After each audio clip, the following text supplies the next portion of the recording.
So, we are outside in Kiel, Germany, and I decided I wanted a cup of coffee, but the menu intrigued me. First we have the Mctoastie, which was a €1.79, and then we had those mini pancakes, profiteroles, which was like a euro.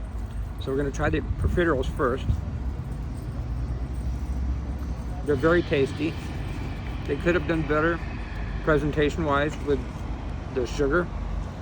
And now, yep, it is what it looks like. A grilled cheese sandwich. Yeah. I got what I paid for. But